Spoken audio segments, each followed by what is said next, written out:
Today we're talking about how to start an LLC in Texas, and what we're going to be walking through here is a Notion doc that is actually on my computer here, and we're going to be going through all the steps of getting your LLC set up, and we're going to be breaking this up so it's very easy to follow. But most importantly, what we're going to do is we're going to talk about how to avoid the LLC dumpster fire. So what you can see here is a checklist of items, and we're going to be covering all of this as far as what an LLC actually does. Terms such as piercing the corporate veil, registered agents, commingling funds, pass-through taxation, what these actually mean and why they're important for you. So if you don't understand what some of those things mean right now, you will very shortly. But it's very important because it's going to help you to make sure that your LLC stays intact and does what it's supposed to do for your new business. We're going to be talking about how LLC renewals work. So it's not just about how to start your LLC, but how do you continue to maintain it in the future. And then we're also going to talk about the real problem with a lot of content out there is affiliate marketing. Now, if you're familiar, there's a lot of people who make content in this space, and what they typically do is they make the content as short as possible so that you'll click on it. They'll tell you, use this service, use my link, I make some money from it. And then you end up down a path which may not be the right path for you based on your specific needs. Somebody creating an LLC for a coffee shop that they're starting up down the street is different than somebody creating an LLC for a bunch of rental properties. There's so many different factors to consider when you're getting your LLC set up. And what I want to do is educate you so that you can follow the right path for your specific situation. So there are no affiliate links in this video, and I'm not going to be recommending or even talking about services yet because I want to educate you on the process itself. But the deal I'm going to make with you here is that if you watch this video, watch all the videos in the series so you have a full understanding. It's not just about getting your LLC set up, but making sure that it stays intact down the line for you. Now we're going to talk about video 1, checklist of setting up your LLC.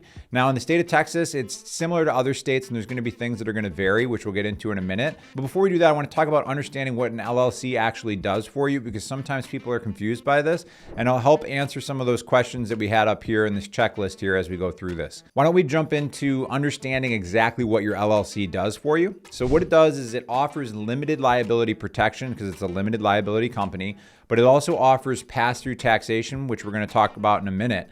But I think the easiest way to explain this is owning a coffee shop without an LLC and what that looks like. So what you can see on this image on the screen is an individual and the person, the business owner, and they have on the left side their personal home, personal car, personal bank account. But on the right side, they're also connected to all the business assets. So the actual business location, the register, the business bank account, the espresso machine, the lights hanging in the building if they own them. All of these things are directly connected to the business owner on the personal and business side. Now, when you own an LLC that owns the coffee shop, it looks different. There is a red division here in the middle, and that is known as the corporate veil, and that creates a division between your personal and business assets. So now the business owner is attached to their personal assets, but then the LLC owns all of these assets on this side. And the reason that's important is if somebody sues your business, let's say they get burned at the coffee shop, they're going to come after your business assets, but the LLC creates that division, that corporate veil in between you and your personal assets, so they can't come after your personal assets.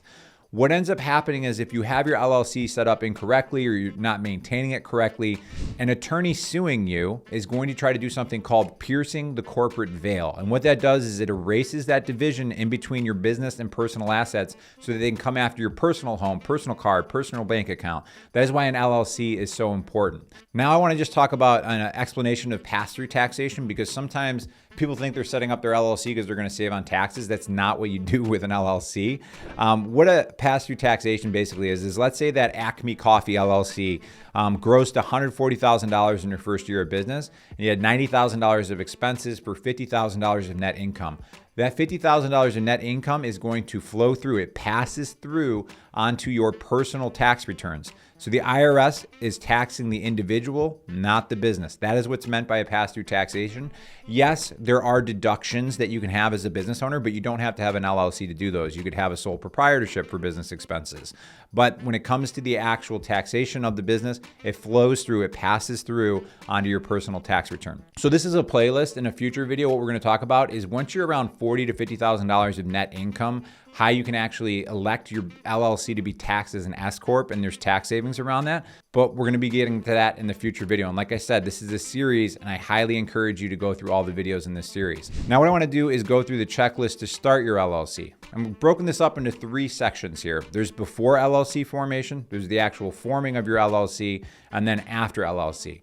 First thing is get this checklist for yourself and explore bonus and glossary, all right? So this is a checklist, like I mentioned in the description of this video. You can get to this. There's also a QR code on the screen. There's no cost to you to get this. And one of the things I would recommend too is in the bonuses section here, there's a bunch of different things, but one of the cool things is there's an AI chatbot because everybody has different things going on in their state. So this is pretty cool that you can do how to form an LLC in Texas. This is going to give you specific information for your state because every state's a little bit different. And if you have questions such as like, how do I register for an EIN?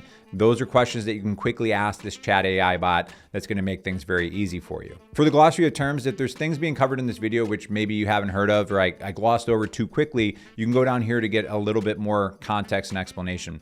The cool thing is this is a living, breathing document which will continually update to be better for you as time goes forward because yes, things in 2024 are going to be different from 2025 and so on. Now, one of the first things you need to do is decide which route you want to go. Do you want to go through the state site, LLC services, or attorneys? This is a bigger topic than just this video, but just know that there's typically 3 ways you can go. You can go directly through the Texas state website, which is lacking in terms of like user experience and information and additional services. You can go through an attorney, which is going to be the most expensive and maybe the slowest process, or you can go through an online legal tool, which there's a bunch of them. Right now, all I'll say about that is it depends on your situation and you have to ask yourself the right questions to determine which path you may want to go. And in the next video in this series, we're going to deep dive on that topic, but I'm going to check this off for now right here.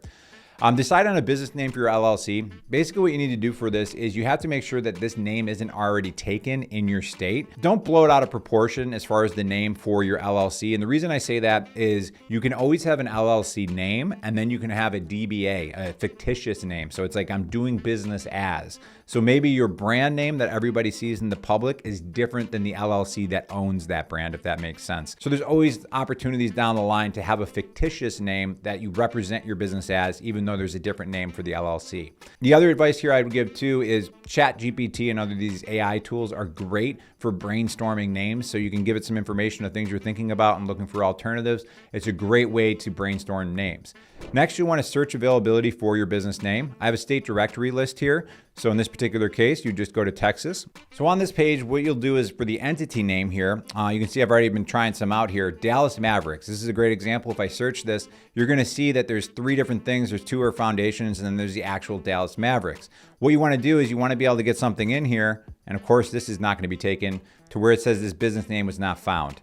And then once you have a unique name in the state of Texas, the next step that you're going to want to take is to get your LLC actually set up. So the first step here is register your LLC name and write your articles of organization. Again, if you look at the state directory list, which is included here for free, and we go down to Texas here, here is where you'll find general information for certificate of formation of limited liability company. So on the 5th page here, this is where you can see the filing fee is $300. You must pay the filing fee of $300, all right? So even if you're using an attorney, it may be baked into the fees, but there's no way around that. So if anybody says it's absolutely free, that's not true. But a couple of the things I want to talk about, we talked about the entity name and type, all right?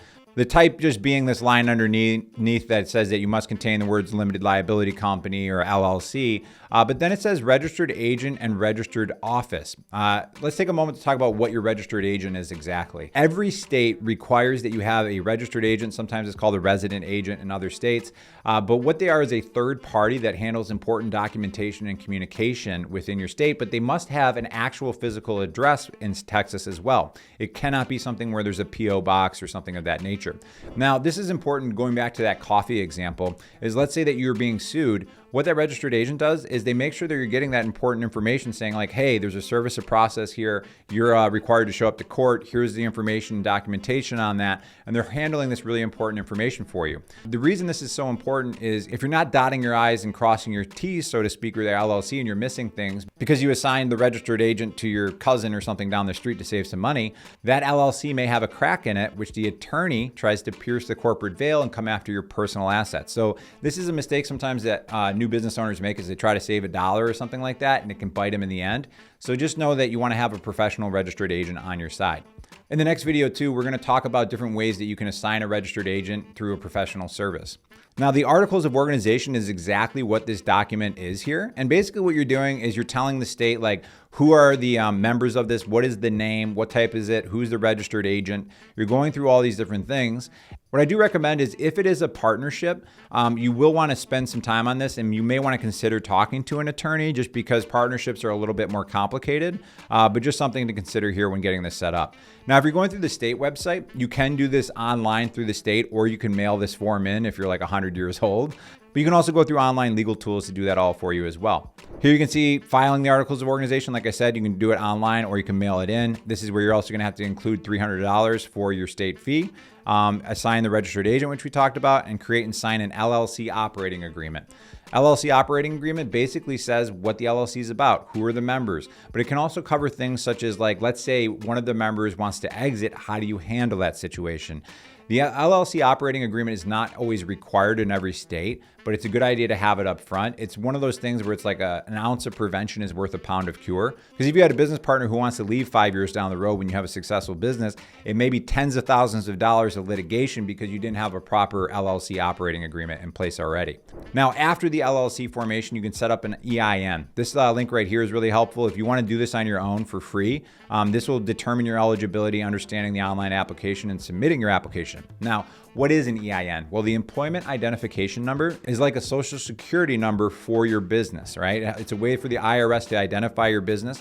Where this comes in handy or is absolutely needed is, let's say you're hiring an employee, you're going to need an EIN because you're going to be running payroll and the IRS needs to be aware of your business. But besides that, it also helps legitimize your business. It may help fast track certain aspects if you're trying to get a business bank account or insurance and those kinds of things, because a lot of times they're going to ask for your EIN. It just makes your business more legitimate because it's already connected to the IRS in the forms of an employment identification number. The last thing I want to talk about, and I'm oversimplifying after LLC formation. We are going to talk about that for an entire video, but one of the things I want to make you aware of is obtaining business licenses and permits for your LLC.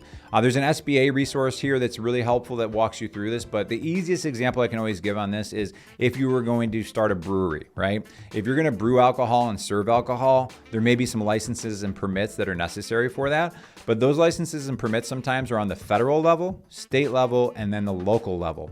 A little bit of a pain, but basically what you can do is, like, your town clerk, you can call them and say, hey, like, I'm starting this thing. Is there anything I need to know as far as licenses and permits? And you can do it on the state level and also the federal level, or you can start Googling, but there's also services that can do this for you and do this research as well. Next, we're going to deep dive onto the different options for LLC formation. So you're looking at your state website. You can use online tools or an attorney. What we're going to be looking at is the fees associated with your LLC. So it's not just what you're paying up front, that $300, but there's annual fees going forward, and getting that down to the dollar of what you should expect in terms of getting set up with your LLC 5 years out, and getting an idea of what this is going to cost you 5 years from now owning an LLC. So we're going to get into that. We're going to get into the star ratings and explaining the difference between these three services, when state websites become a pain, and also some questions that are worth asking if you should hire an attorney. We're going to be jumping into all that in the next video that you can see on the screen here, and it's the next video on our playlist as well. So I'll catch you in that next video.